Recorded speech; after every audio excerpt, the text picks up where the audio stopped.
Florida releases genetically modified mosquitoes in hopes to reduce spread of disease. Who's going to release it? Genetically modified mosquitoes have been released for the first time in the United States. We can only expect good things from this, guys.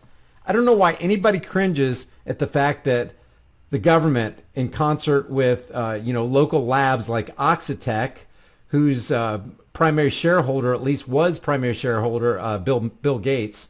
I don't know how you can expect anything but good to come from that.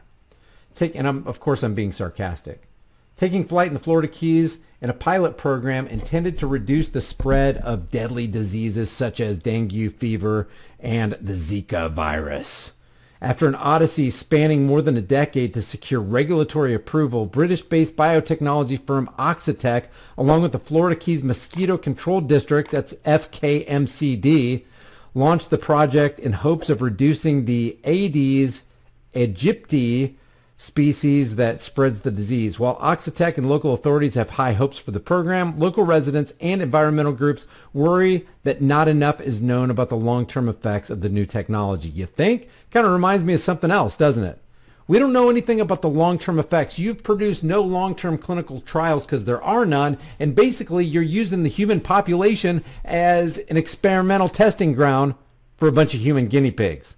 We don't know exactly what's going to happen when we set these 750,000 genetically modified mosquitoes free, but we do know one thing. Before we set them free, we're moving out of here, and we'll just see what happens to the rest of them.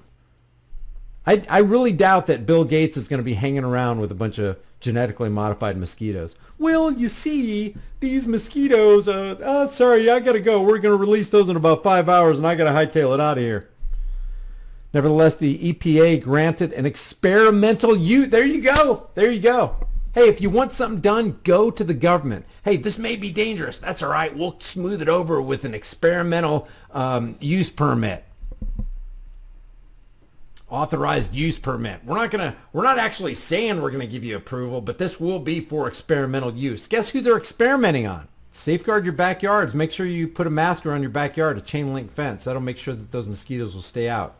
A half a dozen boxes containing OX5034 mosquito created by Oxitec have been deployed in the Florida Keys, an archipelago stretching 120 miles off the southern tip of the state. Only female Aedes aegypti bite and spread disease. So Oxitec has created males that pass on a gene that kills female offspring before they mature. Maybe it'll do something else to the female offspring. Maybe they'll mate with the female offspring, and then the female offspring will emit something different than what it had before that's even worse than the thing that you're trying to cure. Their male offspring then continue mating and passing on the altered gene. That's what we need. Just genetically altered mosquitoes. Just the more the merrier.